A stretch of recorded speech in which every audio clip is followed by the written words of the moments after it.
Hi everybody, it's Chris over at Dixie Fix-It Farm here, and I'm going to give you a little tip here that I stole from somebody on Amazon.com. So it's not my, don't give me credit, give the person on Amazon credit. So the washing machine belt broke, and to replace it is not terribly difficult, but you're going to say to yourself, hey, this belt is too small, and it's not. The reason why your belt broke is probably it was too stretched out, right? So it's got to feel tight, and they sell a tool that will go on the little tiny spindle of the motor, and it's a little piece of plastic thing that kind of clamps on, and you put an O-ring on there, and it basically holds the belt up so it doesn't slip off while you try to get the belt on. That part, that tool, is $36. $36.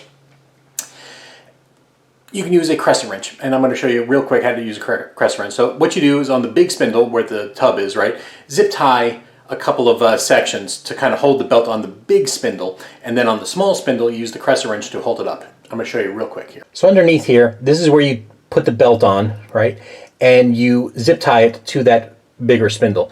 To the smaller spindle here, where the motor is, you put the combination wrench. And what you do, there you go, is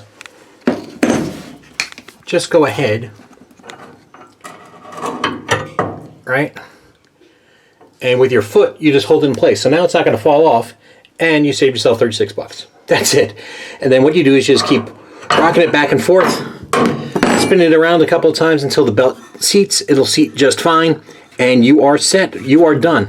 So I hope this has helped somebody who's stumbled upon this video who needs this little tip. And then what you do is after you rotate it, just cut off the zip ties. And it's done. Belt replaced. Magic. For Dixieland Farm, take care, everybody.